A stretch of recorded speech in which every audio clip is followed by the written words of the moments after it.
Good morning, everybody. My name is Gary Grote. I'm the Executive Director for the Greater East Aurora Chamber of Commerce.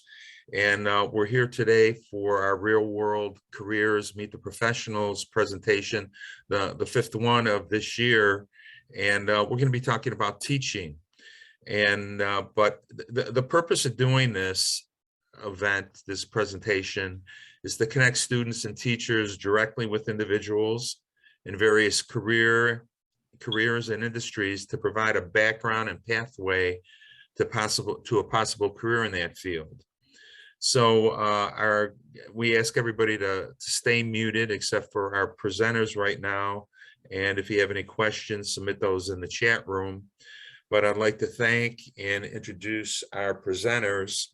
First, we have Joanne Ryan. Mrs. Ryan is a retired business teacher at East Aurora High School, a past president of the New York State Association of Career and Technical Education, and an adjunct professor in career technology education foundations at Buffalo State.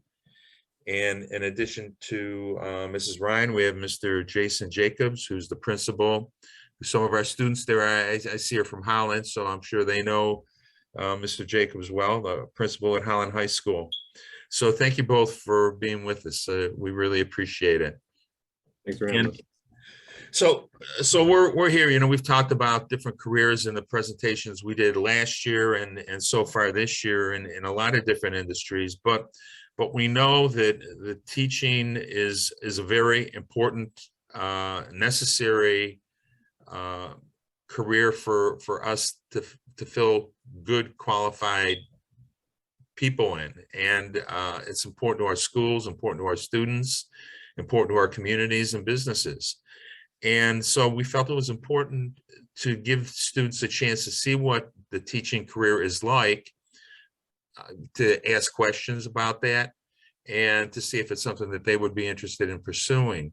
But what I'll ask our guests to do is to maybe give a little background about themselves, what got them into teaching to the point to where they are now, and then we'll talk a little bit about how to go about becoming a teacher, determining interests, what the pathway is into teaching.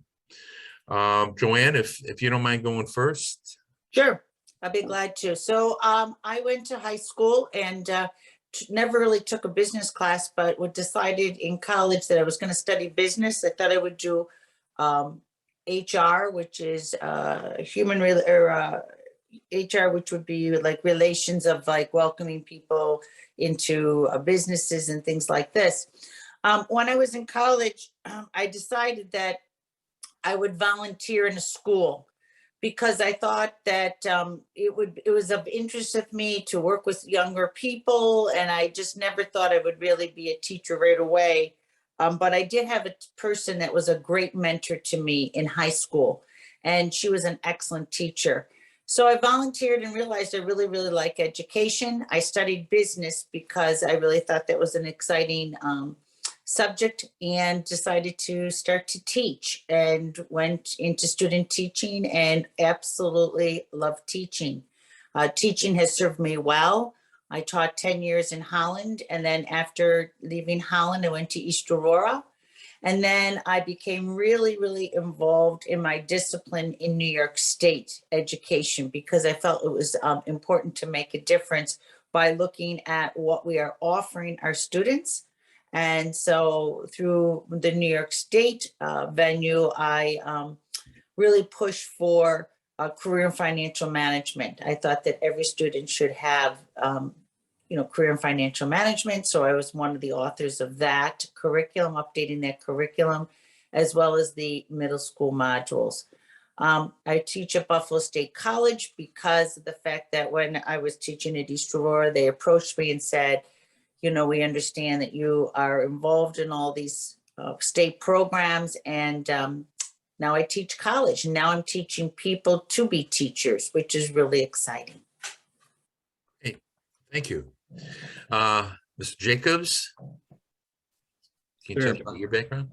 When I was in high school, I got really interested in the sciences. I was really good at science and math. So I went initially into college into like the medical research field. And once I started learning more about the sciences, I got more interested in actually helping other people get interested in science. And so I have a degree in biology, and then I have a degree in adolescent education and educational leadership. I had some really great teachers in high school that I still remember, and even back into middle school, who got me really interested in helping others. And so I taught for about 10 or 12 years in the middle school and high school level as a biology teacher, and really loved it, got to love the opportunities that we were able to afford kids, just the different things around them, getting them interested in how science is everything around them.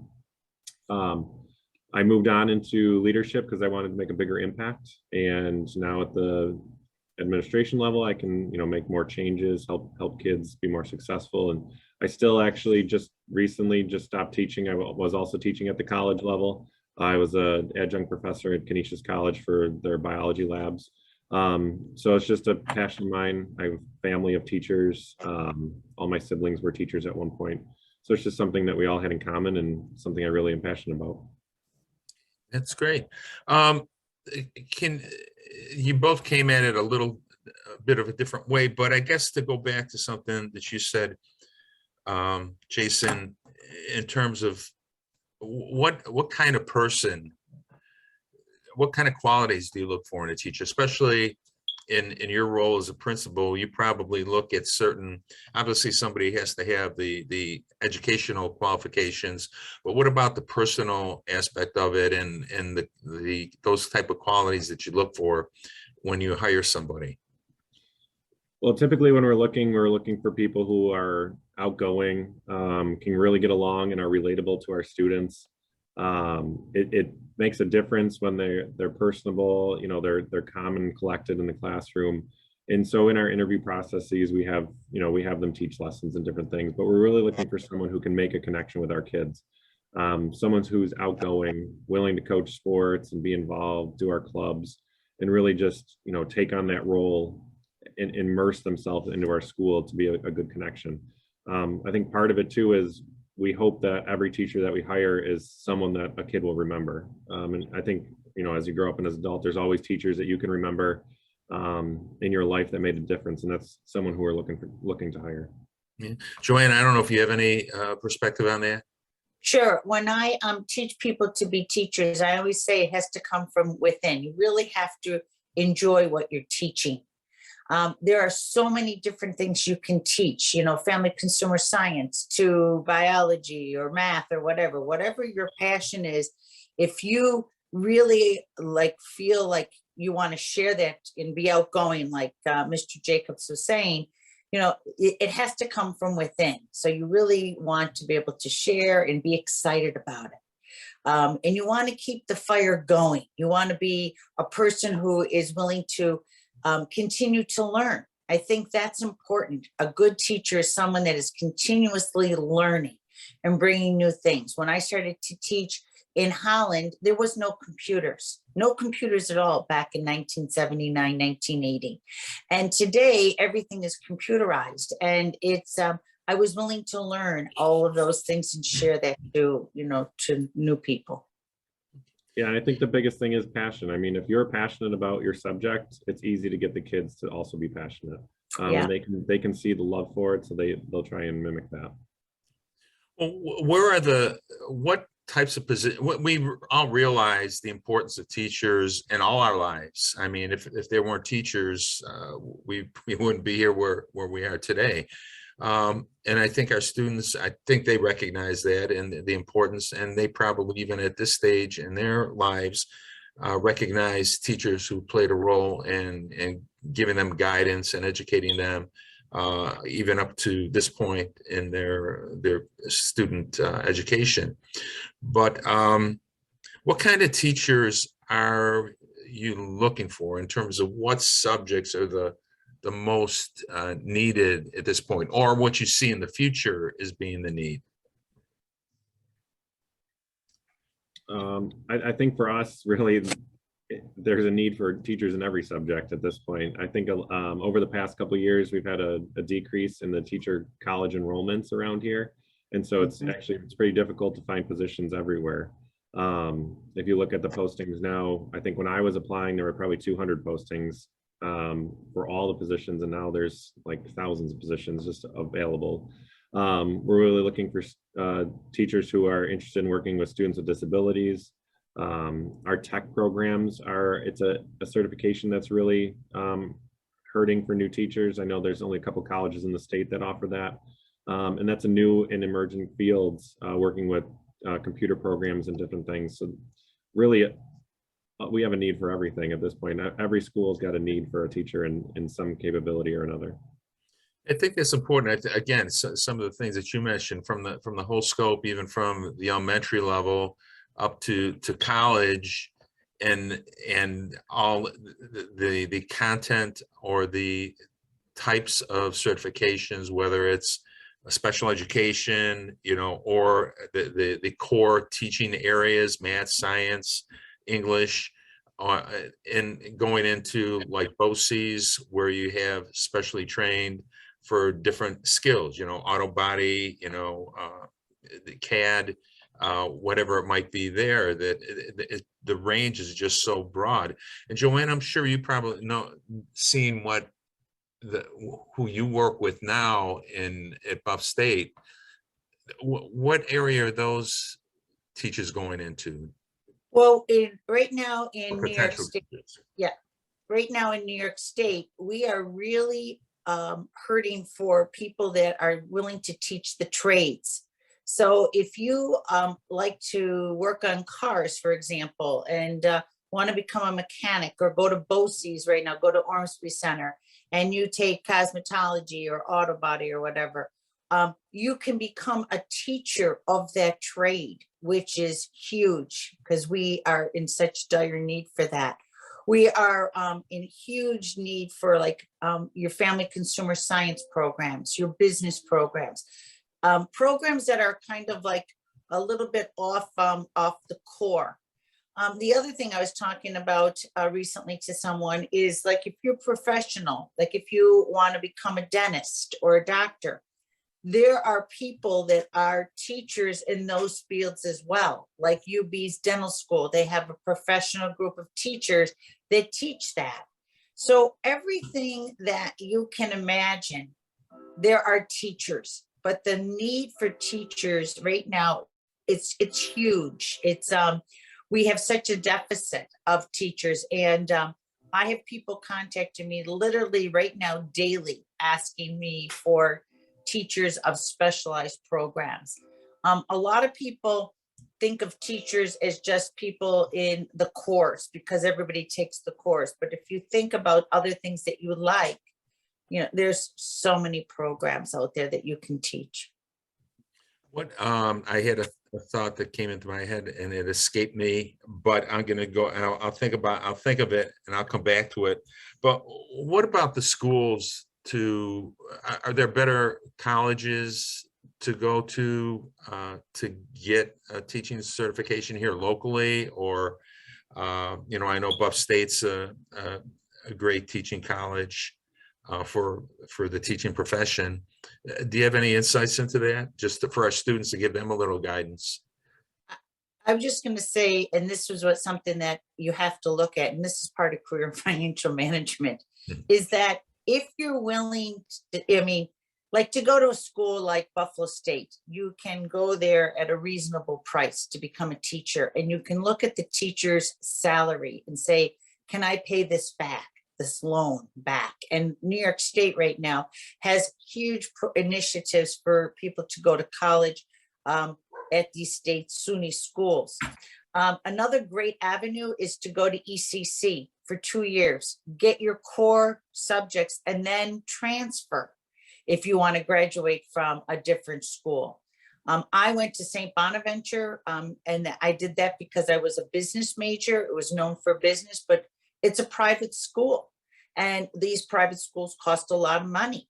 And you have to look at and say, okay, if you want to be a teacher, are you able to pay that money back? So I think part of it, Gary, is really I think all these schools, Buffalo State, Canisius, Niagara, St. Bonaventure, they all offer fabulous high quality education programs, but you have to be willing to say, what can you afford and what can you pay back? Because there are people that are going to a school like Nazareth in Rochester and coming out with enormous amounts of debt because the school is expensive. And a school teacher, unfortunately, they don't make gobs and gobs of money. I mean, they make, we have a great, I always say, being a school teacher, you're never going to get rich and you're never going to be poor. It's a great, great job, but it's more rewarding. And for me, I felt like because I was a school teacher and I also taught college, I was rewarded by my salary because both of those put together served me well. So these are some things to think about. I guess that was going to be one of my questions in which kind of what you just said, and maybe you and Jason can answer this in terms, other than the monetary, benefit of working as a teacher, just like with any other job. And Joanne, you kind of addressed the satisfaction that you've received from teaching. Can you talk about that, maybe both of you? Because again, Jason, you mentioned about the passion that you need to have, but that comes back as a reward to you also, personal satisfaction and a fulfilling career. Yeah, I think part of it is, in like Joanne said, you're not going to be rich, you're not going to get poor. It really is just the reward of working with children and seeing like the aha moments that they have, especially when you're working with like a struggling topic or a topic that's difficult for the kids, and all of a sudden it just clicks with them. That's something that you'll remember, as you go on. And it's a career where you're constantly learning yourself. I know Joanne said this earlier, but you have to be a lifetime learner. You have to constantly be willing to learn new things about yourself and about your subject in order to keep fresh so that the kids stay interested. I mean, there's the perks that everyone says. You do have the summer off, which is nice. But it is more than just that. You get to, it's helping, it's seeing that you can help mold kids for the future. Not necessarily sway them in a direction or other, but just help them. I always say we're preparing kids to be successful members of society, and that's really what we're doing, is we're helping them learn the skills so that they can be productive members, and be successful for themselves and for their families. And I'm just going to say real quick, when Jason was saying about having the summers off, you have time for yourself. But for me, because I taught a specialized program, business, that's the time that I did externships, which meant I went out into the business world and actually worked in the business world for a period of time so I could bring new things into my classroom. And also, I always did, I did like a lot of research and brought like Jason was saying, like new things into my classroom. So I used the summer. Yes, I mean, I don't have structure of going to work, but I took that time to make myself a better teacher. And I think it depends upon also what subject area you teach. Like, for example, if you teach social studies, there's lots of things in social studies, but if you're teaching the same subject all the time, maybe it might not change. Where if you like to change things up, I personally, I love business because it was constantly changing. I could not be a core subject area teacher because it doesn't change enough. I wanted something that I personally could learn myself, get excited, and bring back to my students. So I think you have to look at, again, I'm going to say the word passion. What do you like and what do you want? To say I'm going to be a teacher because I have the summers off, that's not, I mean, that's great, yes, but you also want to take that time to become a better teacher. Right, and as Joanne said, the same thing where she got into businesses. I know, or me as a science teacher, I'd work with, there was plenty of development opportunities over the summer to work with like the Buffalo River Keeper and habitats, like all that, to get involved in our community outside of school, a time to recharge and keep your passion going so you didn't get stale. Right. That's so and important. And I think that that's really important. It just adds the other aspects of, exploration within your career, developing your interests, whether it's volunteering with different organizations or having a part-time job while you're in high school, just to kind of test the waters to see, what you're really interested in, where your passion is. I want to back up just a little bit because, we talk about the 4-year degree, and this, I do not know the answer to this question, so it may not be a good one, but other than a 4-year degree, are there any types of certifications that students can get at a community college or something that would lead them into teaching, other than going on to a 4-year school? There are, I mean, there are many different pathways. I'm looking just online right now. There's probably 10 or 11 different pathways that you can do to become a biology teacher. Obviously, the main one is to go through a 4-year degree and then go on to get your master's. But you can come from industry, which is what we're getting a lot of people doing now. Is they come from, I'm just talking about science because I knew that the most, but coming from a lab background, working with, in a research lab, you can go in and get a transitional certification so you can learn how to become a teacher. There's obviously workshops that everyone has to have and certain courses that everyone has, but there's many different pathways that you can find online from the state ed department to go through there. For 2-year degrees, you can become like a teacher assistant that's a way to become with a 2-year degree. It's kind of the middle way. It doesn't have the same, you can't do all the same things as a teacher can, but you can do a lot of the things. And there is always a need for teacher assistants in the classrooms.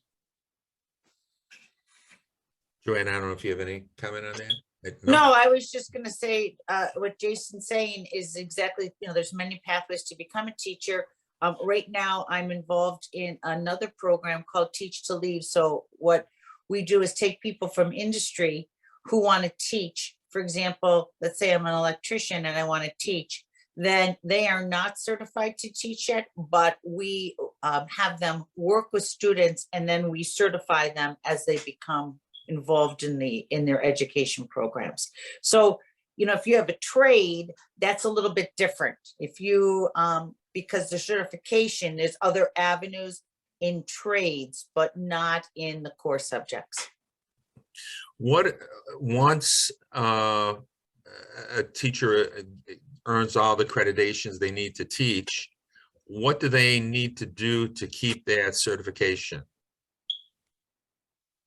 So in that time, once you got your bachelor's in an educational program, you do have 5 years that you have to in order to get your master's in education or in some topic in education. And then you do have to keep up on professional development every 5 years. They've lowered the numbers now because of the pandemic, but it was 175 hours over 5 years. And that's through a number of different ways. Through the school, for our school, for example, offers staff development days. Those hours count. Going over the summer, like Joanne had said, or I said, going to do professional development over the summer, those hours count. And it's basically just in-service hours to make sure that you're keeping up with your knowledge of the content, and as we said before, just keeping your passion alive for what you're doing.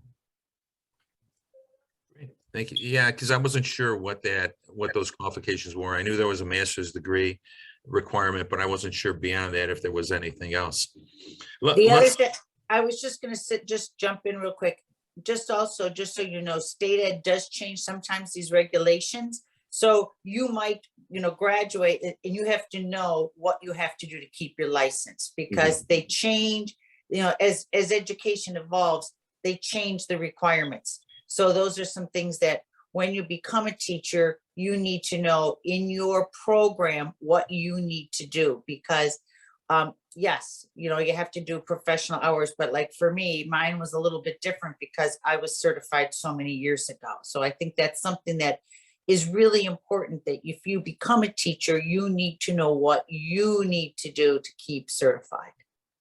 Yeah, and there's different levels of certification. When you start off, And they would be different from when Joanne had it. Now they're under initial, you get your initial certification, which is good for 5 years.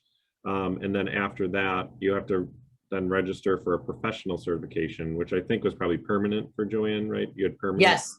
Yeah, and so now they're professional. Now it's got a different name, but along with that name, it does come with those extra hours of in-service hours to keep going. But as she said, the state often changes them, and you got to just make sure you're keeping up with the new rule changes. And so there's always a need and there's always a requirement, and you'd hope as a teacher that you'd want to pursue that additional education and be the best you can in your field when you're teaching students. If we can switch and we can come back if there are any other questions, or if our students have any questions, put them in the chat room. But if we can talk about the administrative side of it. I mean, becoming a teacher in the classroom is one aspect of education, but in addition to that, there is the administrative side where you have, principals, vice principals, and other areas, other careers within the school. Jason, I'll go to you first. Can you address that a little bit? Because I mean, it led you to your role as a principal at Holland. Yeah, so not only, I mean, there's many things before you get to the admin level in leadership opportunities. We're always looking to kind of develop our capacity in our school for teacher leaders to help coach other teachers, and then to help, be a role model for students as well. And that's kind of how I got into it. I was a team leader for the 8th grade when I taught that. I was the science department chair, and it's really a stepping stone.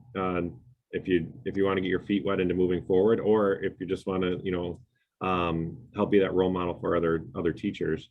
But going into administration, there's a lot of opportunities, all the way from athletic director up to the superintendent. And again, that requires a different certification, 2 different certifications, depending what you want to have. There's a building level certification, which you can be a building principal and assistant principal. And then there's a district level, which is basically everything else: a curriculum director, a director of special ed, superintendent, business director, which also is another certification. But there's a number of different things. There's many colleges for that too. You can have a certificate of advanced studies, which allows you to get that certification, or you can get it, like I have another master's in administration. So there's many different pathways for that as well. Joanne, I don't know if you have any, I'm just going back. I have another question, but do you have any comments on that at all, or? No, I mean, I think that I was just going to say that there's different avenues, and it depends upon what your interests are. I mean, I personally decided not to become a principal or assistant principal, even though I was encouraged to do that, because I always say to my friends, I like the trenches. I liked working, but I love business. So I liked working with students. And if you are a principal or a assistant superintendent or whatever, you work with students, but in a different capacity. I always said if I was going to manage people, I have a degree in business. So if I was going to manage people, I was going to go into the business section rather than the education section. I like the trenches. I always did, and I always will, and that's where I am. Let's take the next step, the next level. And Joanne, maybe I think you probably have a little more, maybe some more comments and a little experience with this. Teaching at the next level, at the college level. If our students, may be interested in that, they may go through the high school, get their degree, teach it at the high school level, and decide they don't want to go into administration, but they want to go to the next level of teaching at a college or university. Can you talk about that a little bit? Sure. When I was teaching at East Aurora, and even now, I was a full-time adjunct.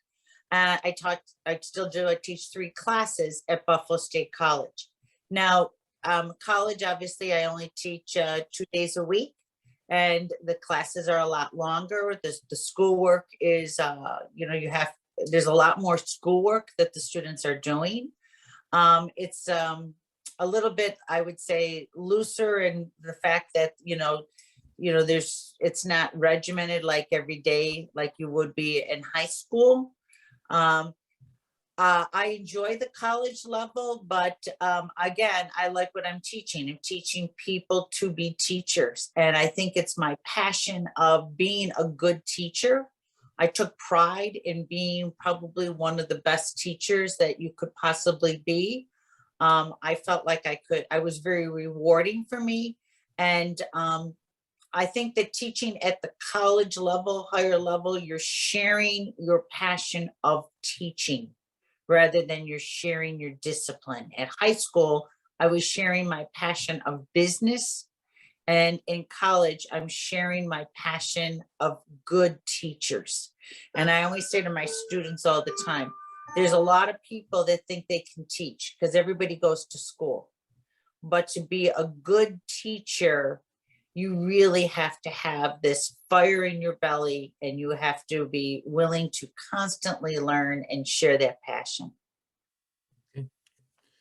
Jason, I don't know if you have any comments on that at all, or? I think the only thing is when you get into the college level, depending on the topic you're teaching, like for example, if you want to go into one of the sciences, typically if you want to teach at a high level science, you typically will get your doctorate and things like that. It's not always required, but I know in the specialized fields, in the sciences, a lot of the higher level maths and stuff, it typically for those specific disciplines is doctoral stuff because you're producing research for that college as well as you go through. I was just going to say, you also have to be like an author, like in research. Like I was one of the people that wrote the middle school modules that you guys all take at the middle school level. I was one of those authors. I was an author of the career and financial management piece. So that helped me. I do have 2 bachelor's degrees, master's degree. I mean, you're constantly going to school and becoming more and more educated, but it's not like you're doing it because you have to. It's because you want to be a better teacher or a better leader.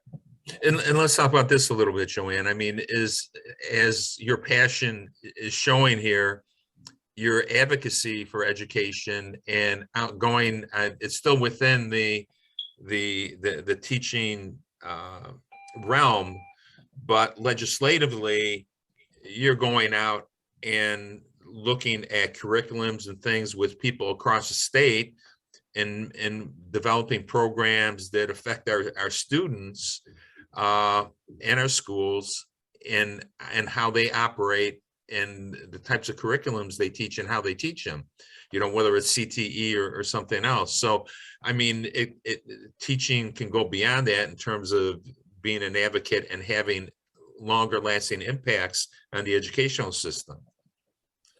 Yeah, and I think too, like for me, I never learned, I always say this to my students, I never learned anything from someone's back of their head.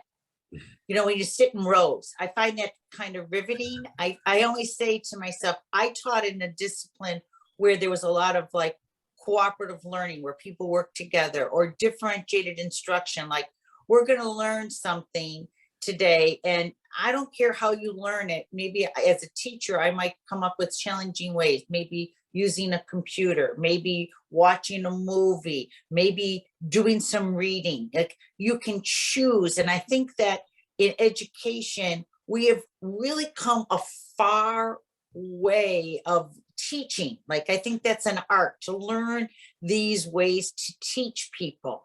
And so, if I think it's funny when I walk into some high schools and there's people sitting in rows, and I think to myself, in business, in real life, nobody's sitting in these rows. Like you might sit in a cubicle, but people need to learn to work together. I always say team, together everyone accomplishes more.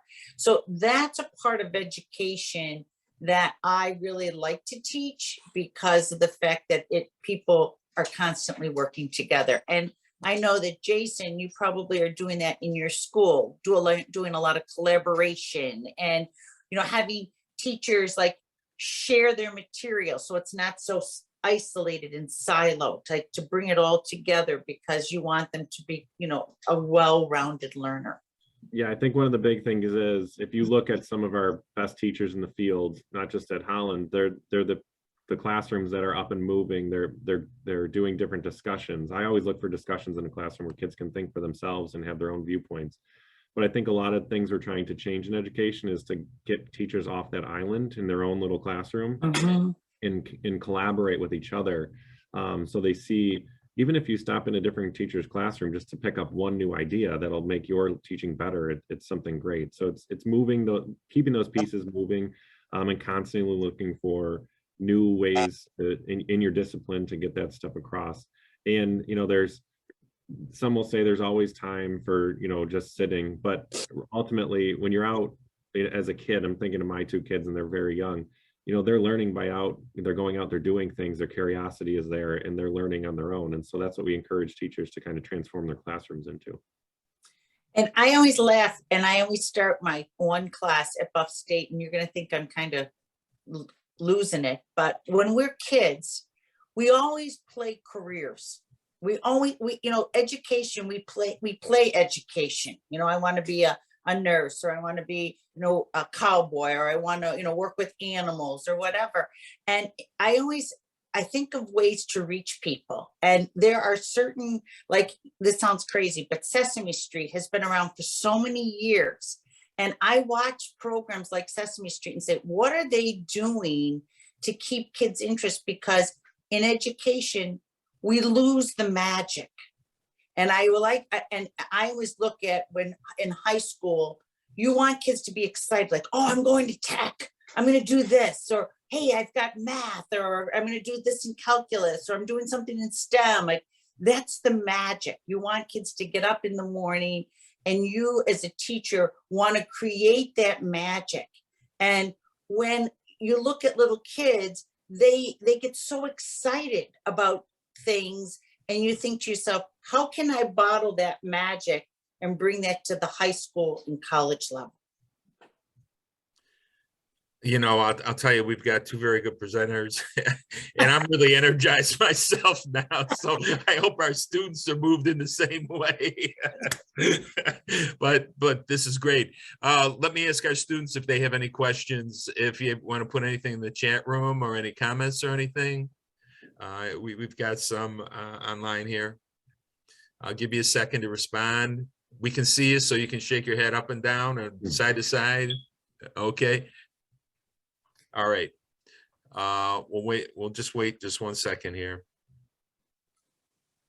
Okay, I don't have anything yet, but for Joanne, Jason, I don't know if you have any last comments before we leave.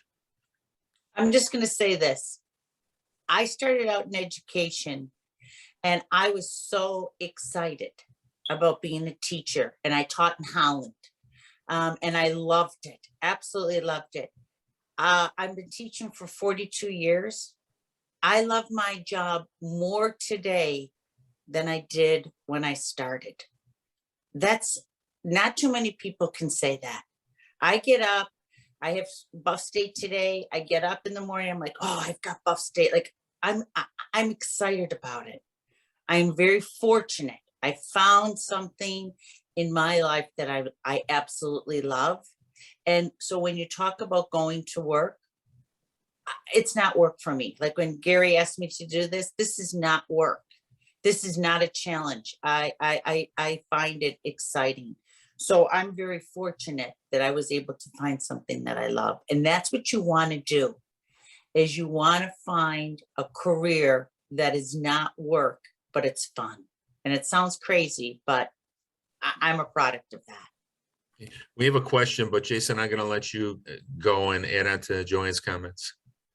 I think I have the same feelings. I mean, when I do miss teaching, you know, because I'm an administrator now, I do miss it. That's why I was teaching at the college level, to keep that interest. But I think if you talk to the students in my school, they will say that I do try and fit in biology here and there. I stop in one of my teachers' classrooms every now and then. And I actually was quizzing a kid on something, and he goes, what, were you a science teacher? And I was like, yeah, I was. So I'm like, that's something I want to keep doing. But it's really that passion. I really love coming to work. In my trench right out that I'm in now is just a different trench. It's got, you know, I'm not in it with the kids as much. I get to see the kids. I make sure to stop by in the lunch in the cafeteria to see the kids as much as I can. I try and be in the hallways as much as I can to get to know the kids. It's just a different aspect, but I enjoy coming to work every single day as well. It's just something that, you know, it's been a passion of mine, and it's something I'm really excited to continue to do. Great. We do have one question, and I think, Jason, this is probably a little bit more directed to you. The question is, was it difficult and or expensive to move and to take that step into the administrative realm? In the expensive portion, I mean, you do have to take another 36 credits at least through college to get a certificate of advanced studies or a master's. So it does cost a little bit, and then there's a bunch of exams you have to take. I think that was the most difficult part. The building level exam is an 8-hour exam that's broken down into 2 parts, and they're $500 each. So it's an exam. It can be expensive, but it wasn't difficult. I mean, I have a passion for leadership. I like to, you know, help make changes and help inspire people to make those changes. So that wasn't difficult for me, but it's, you know, there is sacrifice. I mean, I do work a little more, you know, my hours are a little different now. So having 2 kids, and not as home as I would be a little more as a teacher, but the biggest thing is I miss having science every day. But so I find ways to incorporate it into my daily routine so I can keep active in that. Okay. And the Holland students, if you see in Mr. Jacobs' office like a skeleton, then you'll know that he's making that connection. I used to have a skeleton. There you go. Somebody donated to me. It was a real human skeleton, but I passed it on to a science teacher colleague of mine. Any other questions from our students at all? Any other questions? Okay, go ahead. If it looks like somebody's ready to type something in, so no. Here we go.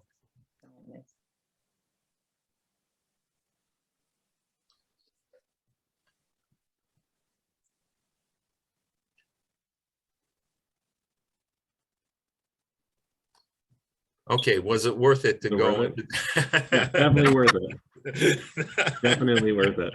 Like I said, I still get to incorporate science into my everyday life, but it is definitely worth it. It's not something I would recommend for everybody, but it is definitely a fulfilling career. Well, great.